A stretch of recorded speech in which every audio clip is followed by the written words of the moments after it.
नजरें पाकिस्तान की तरफ लगी हुई हैं। सुपर ताकत के बहरी बेड़े पाकिस्तान की सरहदों में दाखिल हो चुके हैं। जमहूरियत और जमहूरी अमल के खिलाफ साजिशें बंद कर दी जाएं।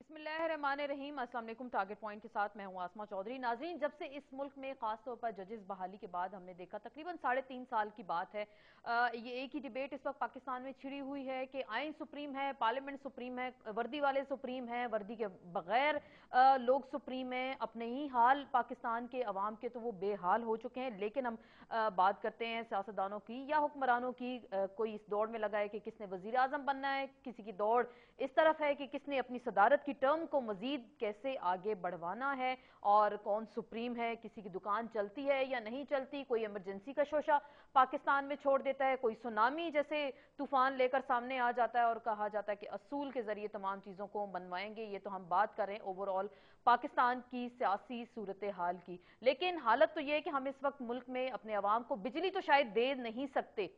दहशत गर्दों की हालत ये है कि वो अपनी मन चाहे पसंद करने के हमले करते हैं। कभी गवादर में हमले कर सकते हैं, कभी चित्राल में, कभी लाहौर में, और बड़े धड़ल्ले के साथ वो जिम्मेदारी भी कबूल करते हैं। लेकिन एंड में रियासत शायद उनका कुछ बिगाड़ नहीं सकती। अब बात करते हैं कराची की सूरत हाल की। तो कराची की सूरत हाल वहां तो इससे भी बदतर है कि जब वहां पे लोगों ने अपने मुतालबात को मनवाना हो तो सड़कों पे लाशें गिरा देते हैं। हुकूमत बेहिस है, हुकूमत वहां पे कुछ कर नहीं सकती और सरेआम लाशें गिराई जाती हैं और उसके साथ साथ अपने मुतालबात भी वहां पे मनवा लिए जाते हैं। ये हाल है पाकिस्तान की अंदरूनी सूरत हाल का, सियासी सूरत हाल का, जमीनी हकायक का।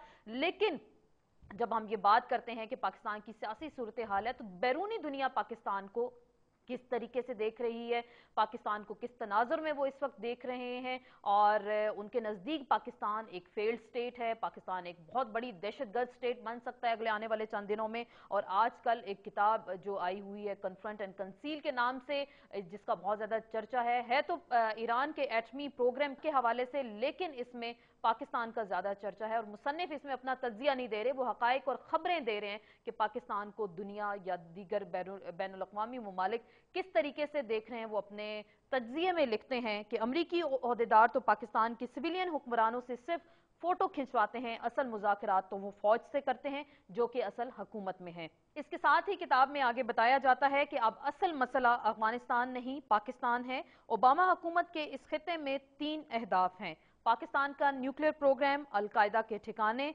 तालिबान का अफगानिस्तान पर कंट्रोल। और तीनों ये मसाइल पाकिस्तान से जुड़े हुए हैं। अफगान सूरत हाल का जिक्र करते हैं। अफगानिस्तान में अमरीकी फौजियों के इनखला की जब बात होती है तो कहा जाता है कि शायद अगली बारी पाकिस्तान के और असल मकसद पाकिस्तान की जानिब भी चढ़ाई करना है।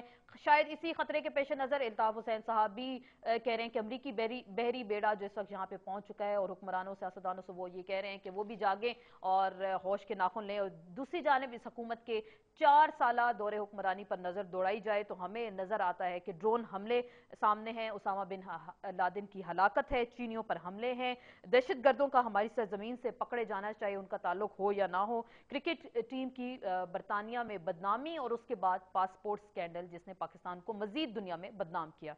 तो क्या ये जो सारी चीजें हमने बयान की हमारे खिलाफ साजिश हो रही है, जबकि हमारे ही आर्मी चीफ ये अमेरिका से जब वो बात करते हैं या वो पाकिस्तान के हवाले से कह रहे हैं कि अमेरिका पाकिस्तान में मुनज़्ज़म तरीके से अफरा तफरी फैलाना चाह रहा है और इस अफरा तफरी का मकसद पाकिस्तान के न्यूक्लियर प्रोग्राम को डिस्टेबलाइज करना है। और सवाल ये पैदा होता है कि पाकिस्तान के अगर इतने सीरियस थ्रेट्स हैं बैरूनी दुनिया से तो हम किन नॉन इशूज में घिरे हुए हैं। कभी सुप्रीम कोर्ट पर चढ़ाई की बातें की जाती हैं, कभी तसादुम महाजराई के किस्से सुनते हैं, और इस गहरे हिसार में पाकिस्तान तो आ चुका, इससे निकलने की और निमटने की सलाहियत कैसे रखते हैं और क्या आहिस्ता आहिस्ता इस दलदल में पाकिस्तान घिरता जा रहा है, इस मसले का कोई हल है या एक बार हम घिर चुके हैं तो शायद हमें इसका पता भी ना चले। इसी पे बात करेंगे अपने मौजूद मेहमानों के साथ ब्रेक के बाद।